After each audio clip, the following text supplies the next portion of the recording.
Who is Representative Jasmine Crockett? This is Representative Jasmine Crockett.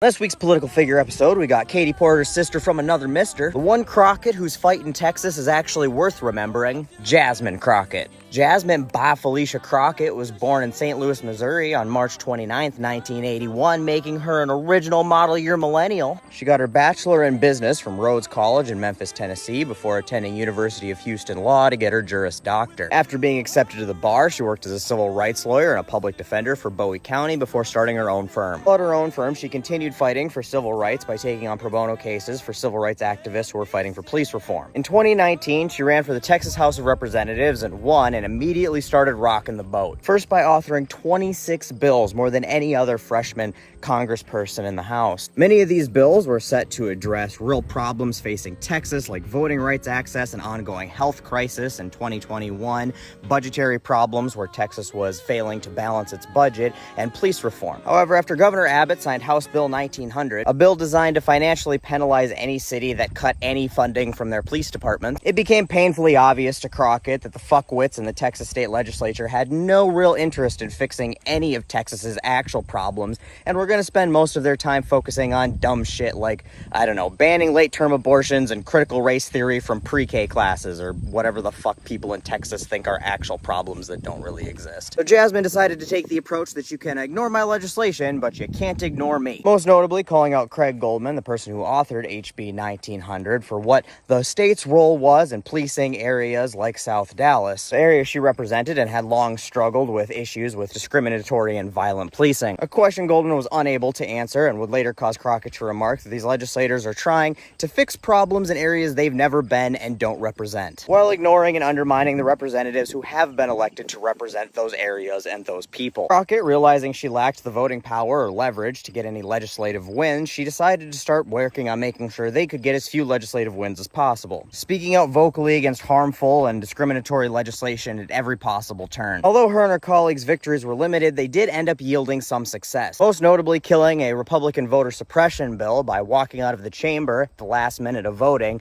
and making a vote impossible before the end of the legislative session. Kind of victory she remarked about by saying that killing bills that will hurt the people I represent is equally as important as passing bills that will help them. Following year, in 2022, she'd run for Texas's 30th district in the U.S. House of Representatives and win, and then was selected as the 118th Congressional Freshman Class Representative. Her new position, she's continued to make waves and garner national attention by calling out bullshit and a voice much louder than most freshman congresspeople can normally muster. For example, when the House Oversight Committee was questioning as to why Hunter Biden got a $5 million payment from China, she's like, it seems pretty fucking strange that you're worried about this when Trump in 2017 received $6.5 million from China, according to his tax returns. It's like, if I recall, Donald Trump was president of the United States in 2017 when he received that $6.5 million payment from China that we're not sure why he got. Remind me, is Hunter Biden now, or has he ever been president of the United States or served in any public office? Why is the House Oversight Committee so worried about a $5 million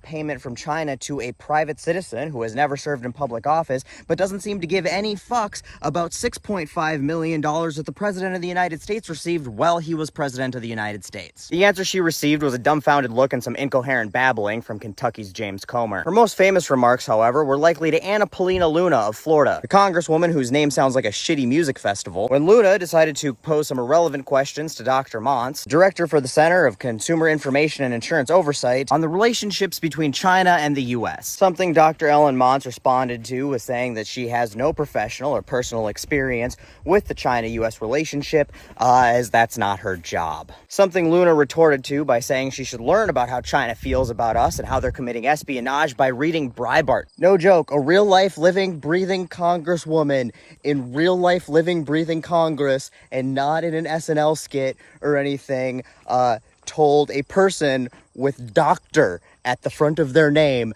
that they needed to inform themselves by reading Breitbart. Florida, I'm not sure who thought it was a good idea to give you guys, like, voting privileges and things, but I think we need to revisit that, because you guys just are not sending people with fully functioning brains to represent you, and it's just fucking things up for everybody. When Luna said this, Jasmine Crockett looks over like, the fuck you just say? And then Jasmine says, and I'm not even paraphrasing, "It will never cease to amaze me what will come out of some of my colleagues' mouths." Just so nobody from the general public gets confused that that is a good idea, I just went to Google, which we can all do if you have a cell phone. The Breitbart is a far-right opinion and commentary website. Breitbart's content has been described as homophobic, xenophobic, and racist by academics and journalists alike. So I don't know that that's where anybody should be taking their cues from, especially if they're trying to run this country. She then goes on to call some of the other bullshit they had said, like wanting to restrict Medicare access to pregnant DACA immigrants who are legally residing within the United States, calling them out to their faces that it was bullshit that they pretend to care about life when it's a justification for stripping women's rights to choose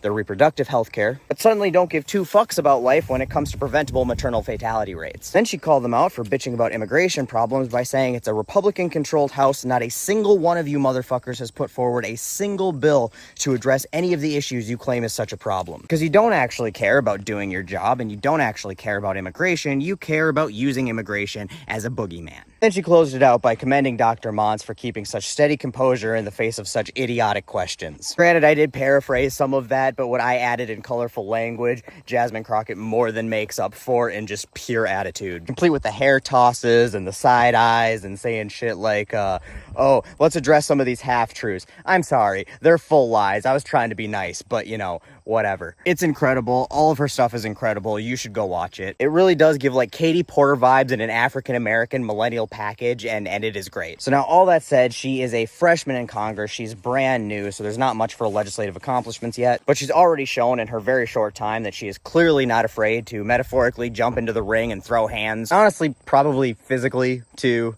She seems like she would, and I wouldn't want to fight her. I ain't gonna lie, I could see the likes of the marginal trailer queen or Bobo making the wrong steps on the congressional floor, and Jasmine Crockett giving C-SPAN the best ratings on television. That aside, I do think she's got the makings of a congressional heavyweight here over the next few years, and I really hope that this is some insight into the future of Texas politics. So I'd say you can go ahead and forget the Alamo, but you should probably remember Jasmine Crockett.